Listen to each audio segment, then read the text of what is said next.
Hey guys, welcome back. Today we're giving you our Week 7 fantasy football waiver wire pickups. That's right, we're here to help you figure out who you should be targeting on the waiver wire and who you should probably avoid. Let's get this fantasy football podcast started right meow.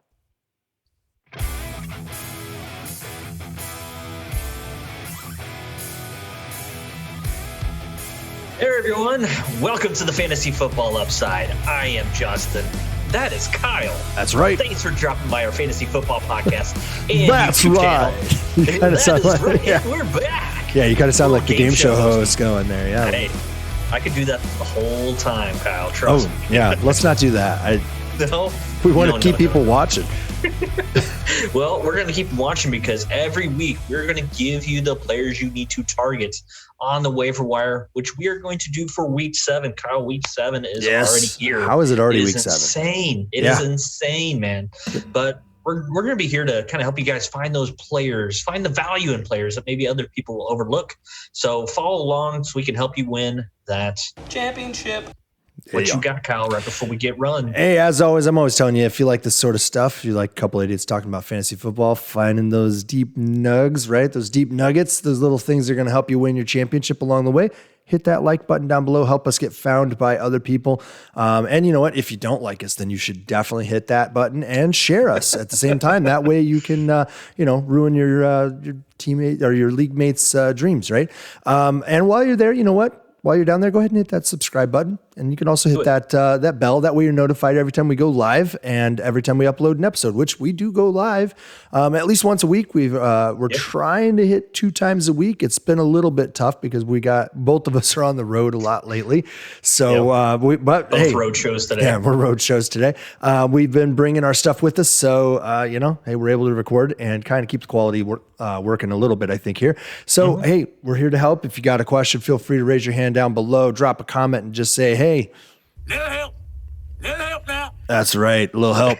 I don't know if anybody's mentioned what that one's from, what that drop's from. If you know, drop it down in the comment, guys. I don't think anybody has, but people have quoted we need to bring it back. We need to bring it back, the last year's. Yeah, we do. We've got a couple from last year we can bring back. Yeah. Do you need assistance? Yeah. Excuse me, Kyle. I don't like the insinuation. All right, here we go. Let's dive in headfirst into the shallow end. Start talking about our Week 7 waiver wire pickups. These are guys that we find for 60% or less rostering on Yahoo. That's where we just generally use as a number because a lot of people play on Yahoo. If you're on ESPN, man, get off that stuff. There are some other leagues that are paid. There's other ones that are kind of cheapo that are free, but we don't really dig on those. But Yahoo tends to have a pretty good number as far as a number of people playing it. And there's a lot of tacos who play on Yahoo. So, the rostering level is interesting. So we stay below 60%, and anybody under 60% is eligible, blah, blah, blah, blah, right? Eligible for the waiver wire pickups. Here we go. All right, Justin, what do you have at running back for us here? I'm going to go ahead and hit some sound on this. What do you got? You've been hanging out with me a little too much, man. I got that mush mouth. You got a mush mouth, and that's Kyle. That's my job. Get off of that. Quit stepping on my line. That's my shtick. All right, so running back, I have Ramondre Stevenson. He is only 12% rostered out there, everybody, but this is that preseason fantasy darling, and it's finally paying off here. So it's finally happening.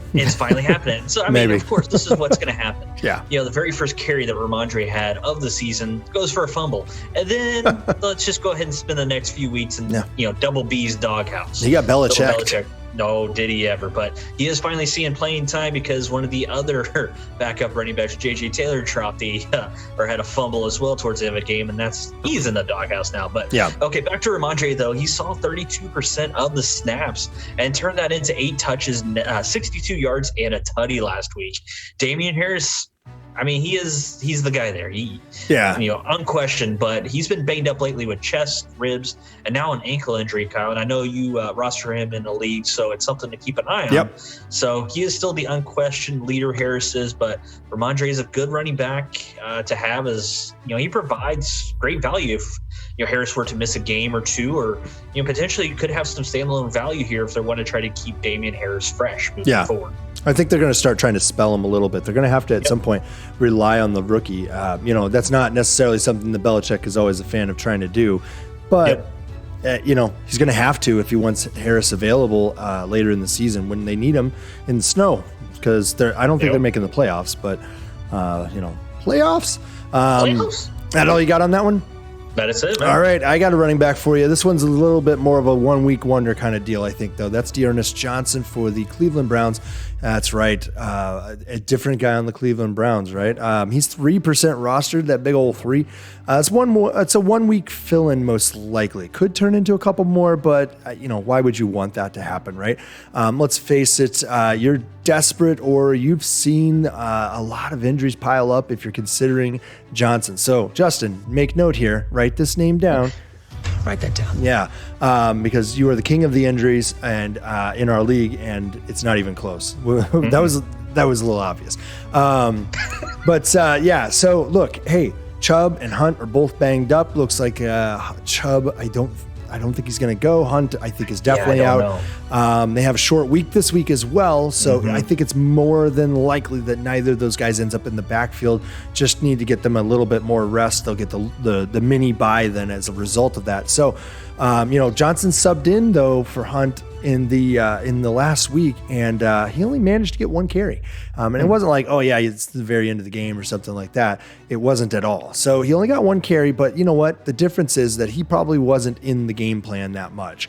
And he probably hadn't taken any first team snaps. He's going to be taking them for the 1, maybe 2 practices that they get. He's going to be in the meetings focused as the RB1 on the team probably.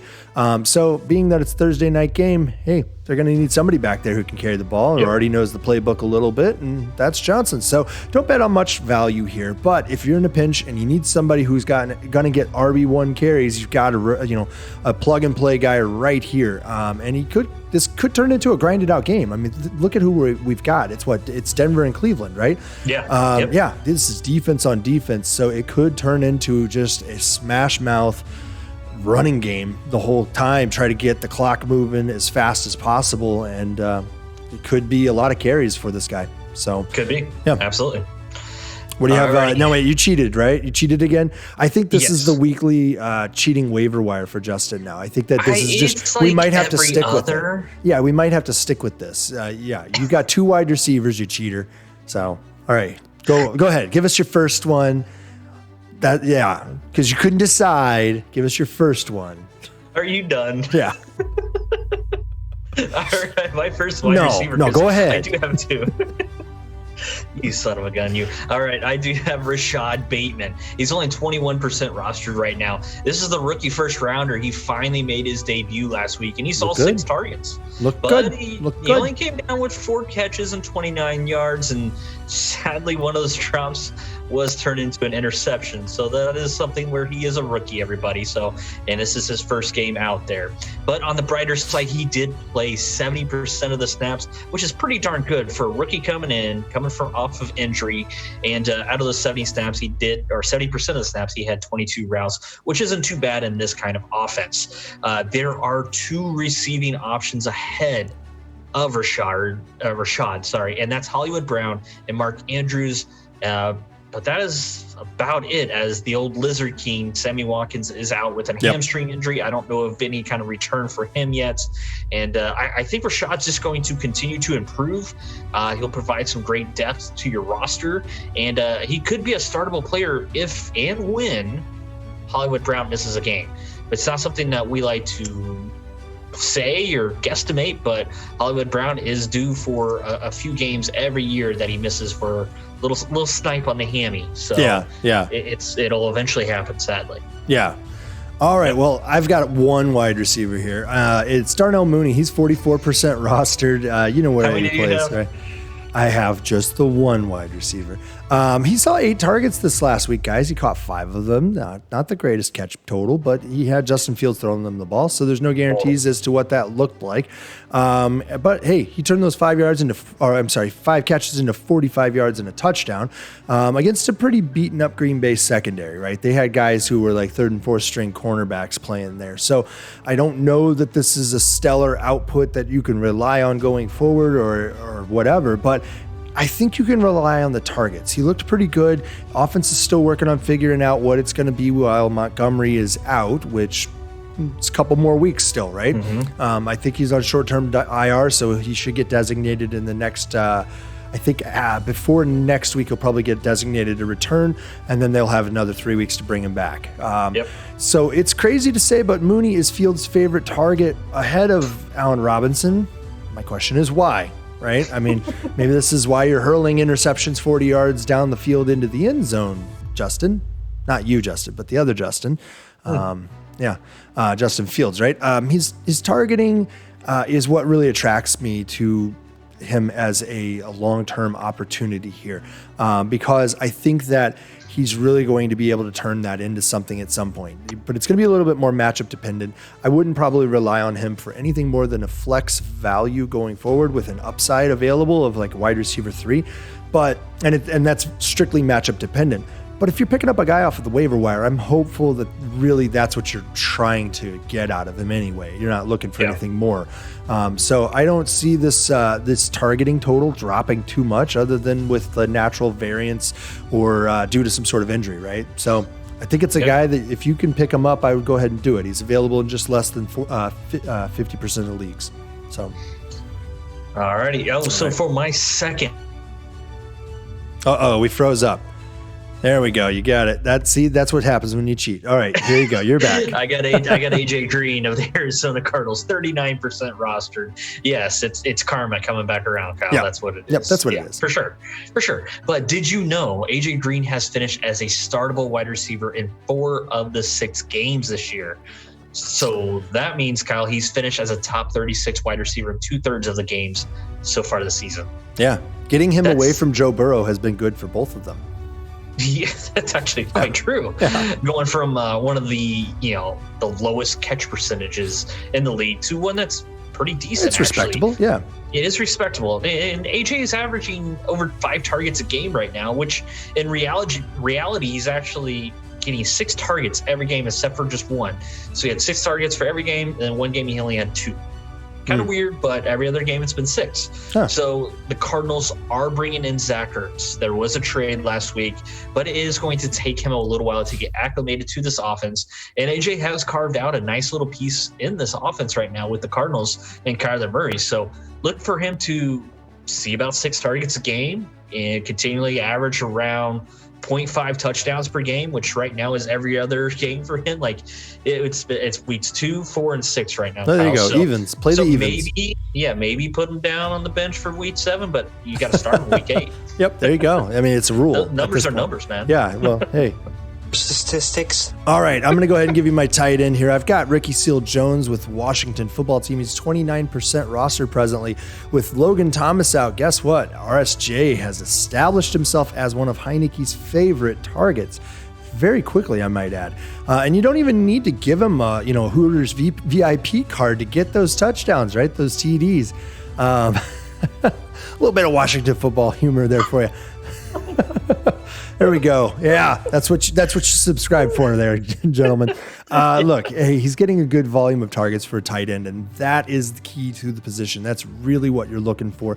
Routes run, target opportunity, that's the key stuff. He's seen targets in the end zone too, which is always great. I think he's got 2 touchdowns on the season. He had one just last week. He had one, kind of an anomalous one earlier on in the year where he didn't have a whole lot of targets. I think he had 2 targets, 1 touchdown, and maybe less than 10 yards. Touchdown. Yep. Yeah. For all you Gibson owners, probably, or not owners, but Gibson managers, or Logan Thomas. Managers. Yeah. Logan Thomas out. Guess who Justin had on his team in our leagues? There you go. Mm-hmm. I mean, pretty much anybody who's a who's who of injured guys is one of Justin's guys. So added bonus for those who are able to grab Ricky Seals-Jones right now is that Antonio Gibson being banged up and McKissick being banged up, he should be able to see even more opportunity in the short passing game.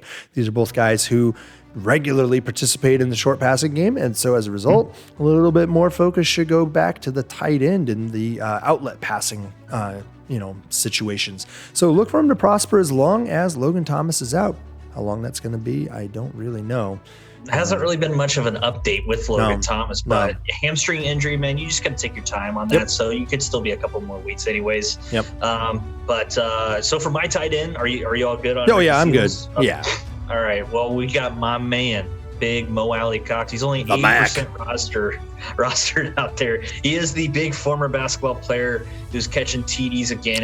And surprise! There we go. We had to find a way to get one announcerism in. Yep. And we did it.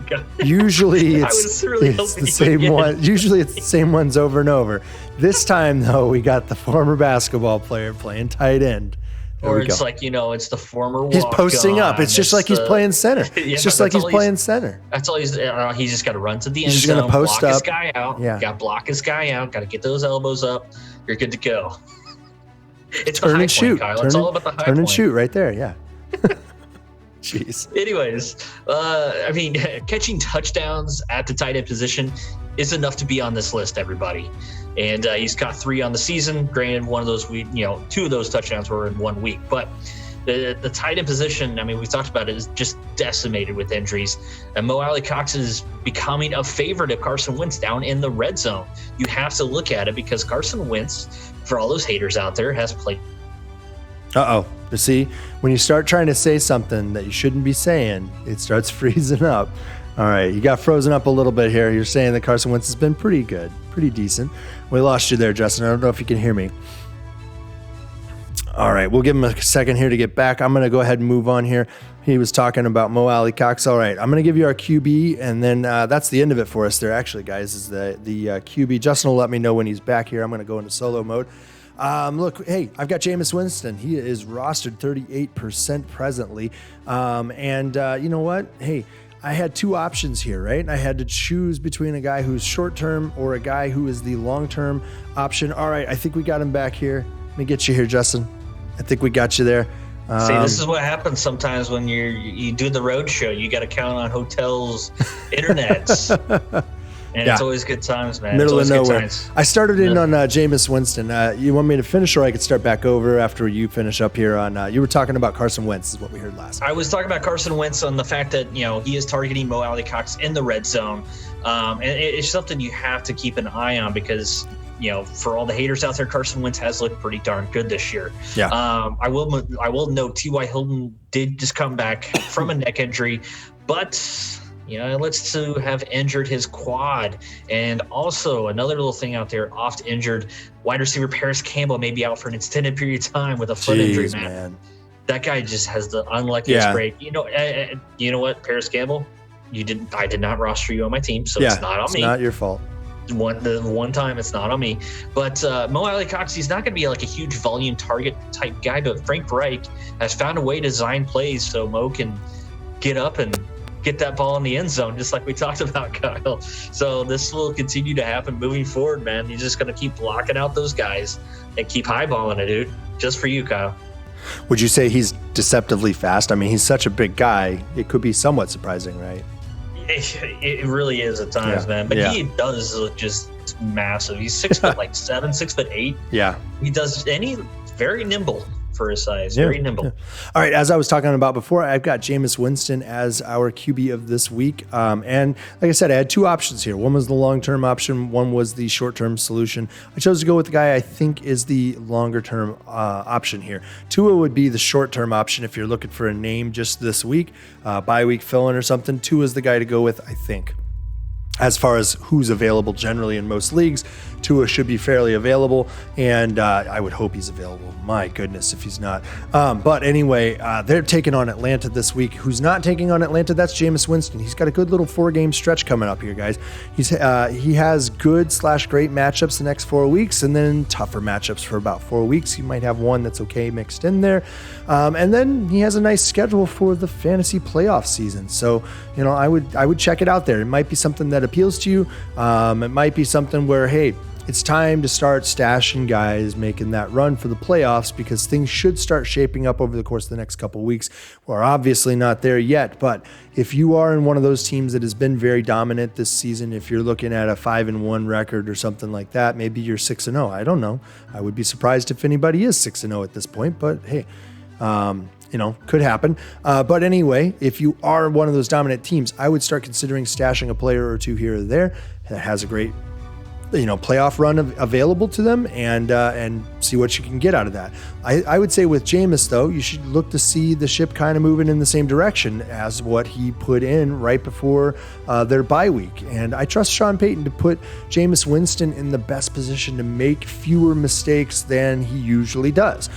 His pass attempt totals have been increasing. He threw 30 passes actually in week 5. And he actually provides a small rushing floor. I mean, a really small rushing floor. You're talking somewhere between 20 and 40 yards usually. And his touchdowns from week 5 are a nice touch. He had 4 touchdown passes. So probably several people have stashed him during the Saints bye week. But if he's still available in your league, now might be the time to secure him for that playoff run like I was mentioning. Stash him on your bench and see if he's going to be a useful tool later on in the season. I mean, he's capable of putting up 4 touchdowns in a good matchup. It could happen at any time, man. Anytime. I mean, even his 30-30 year, man, he was still valuable in fantasy football. Yeah, the last year that he and Ryan Fitzpatrick were together, if you took their numbers, because they were in Tampa Bay, if you took both their numbers and combined them, they were QB3 on the season. So, yeah. I mean, and they started, I think, an equal number of games that season. Close. I don't know if it was exactly equal, but it was close. It was very close. All right, guys, that's going to do it for our Week 7 waiver wire fantasy football pickups. Hopefully that has been helpful for you. If you have any other questions about starts or sits, feel free to drop that down below. If you got a name that you're curious about, as far as maybe you're wanting to pick them up or not pick them up, or who should I drop kind of stuff, drop that question down below, or you can hit us up at Twitter.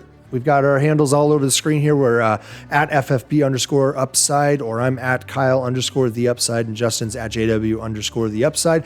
And we'll talk to you then. We'll see you next time when we're talking about Thursday Night Football, guys. Bye. See you.